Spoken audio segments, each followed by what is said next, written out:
To be or not to be? For that is the question.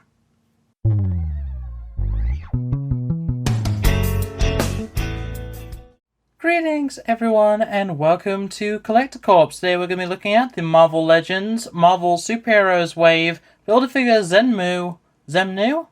Don't know, don't really know the character, Doctor Doom, and specifically I would refer to this as God Emperor Doom or Battleworld Doom, but let's just get into the figure. I'm really excited for this one. And getting him out of the box, he is magnificent. I'm going to just come out and say it straight away. This looks incredible, and it's not necessarily for the reasons that a lot of you may think. So, obviously, as I say, this is the Battle World incarnation of Doom, or God Emperor Doom, as I tend to call him. A lot of people call him a lot of different things, but Doctor Doom, it's Doctor Doom still.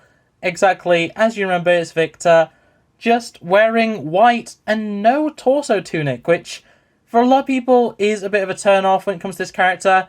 It was a main reason that I didn't pick him up originally, because when I heard there was new Doom coming out, I was very excited. When I saw it was Battleworld, I was less so, but toward the end I'll get into a reason why I really needed to get this figure. But yeah, overall with details, he is a little bit plain. You know, he's mostly white and silver, though it is that nice swirly twirly plastic that a lot of people don't actually like. He's got some silver on his belt buckle, which is always an appreciated little feature. And when it comes to the rest of his belt, it is plain black. He has got a holster with a gun in it, which can be opened pretty easily. And yeah, you can take out his Luger. Very nice, very neat little mold. We'll get to that in accessories. But yeah, that just closes up. And the rest of him, if I can actually close that, it is a little bit tough because it is a soft material.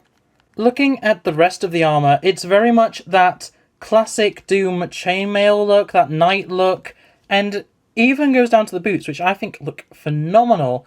I will say there is almost a dirt look to it all, and I look at that as being like age. You know, this is armor that's probably from an actual knight, and he's just reused it, he's repurposed it, and honestly it kind of works for me. He is a little bit, it does feel like it is a little bit mucky, I'll be honest, but it's, I don't know, it doesn't look terrible. I don't know why I'm trying to explain it. It looks a bit odd, and I do accept that, but I think that it's kind of perfect for his armor. When it comes to the face, you've got the really nice eyes that are just dotted in. I like that.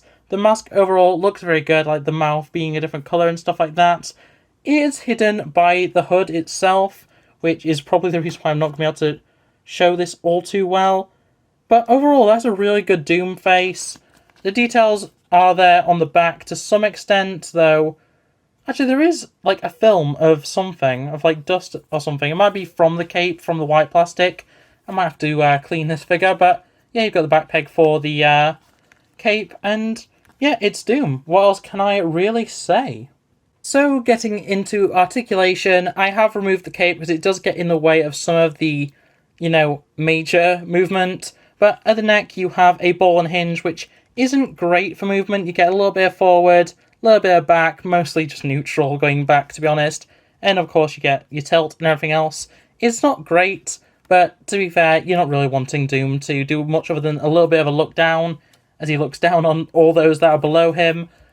It works. At the torso, there is a ball joint, I believe, or some sort of, I don't really know. It clicks, so it's got detents in it, but I can't actually tell what it is. It might be a hinge, it might be a pin, I'm not really sure.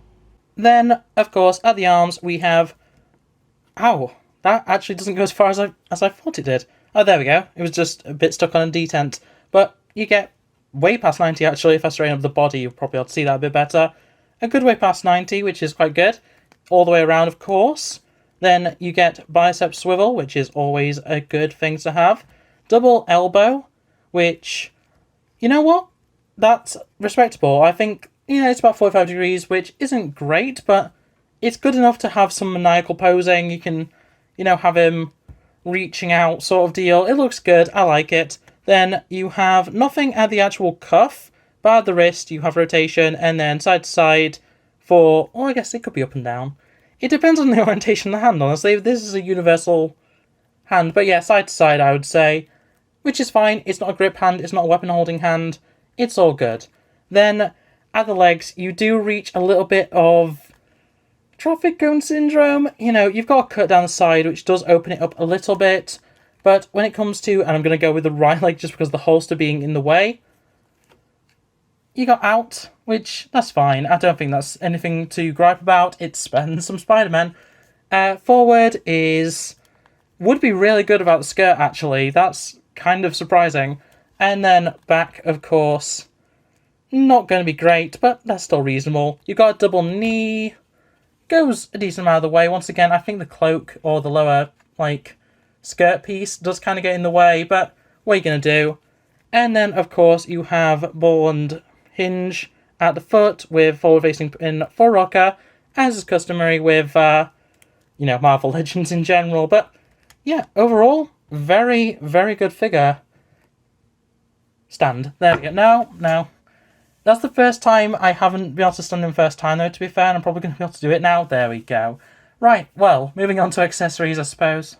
Doom comes with 2 open magic-using hands sort of deal. A left fist and a right trigger finger hand, which is up and down, which is good for a weapon-wielding hand, very much like that. As I showed earlier, there is a Luger-type pistol, which goes in the hand pretty well. Fits pretty snugly, but looks pretty good. I like it overall. But Doom also comes with this wider grip hand, which is for the final accessory, Thanos' skull and spine, which is very, very interesting. It does have a little bit of articulation with the jaw being able to open and close, and that's really it. It's a really interesting piece, and it's a major reason for me getting the figure, though not the only one. As I say, I'll get into that towards the end of the video. But yeah, it's Thanos' skull, which will make sense if you've read the comic. I haven't, but I have read the synopsis, and that just fits right in that open grip hand. Perfect. Open the jaw. That is just wonderful, really. And then, of course, if you want to count it, there is the cape, which I'll just quickly throw on. It fits really well, and overall, it does actually work as a really good stand for him, because he is a little bit awkward to stand. He's not difficult to stand. It just takes a little bit of time just to adjust him.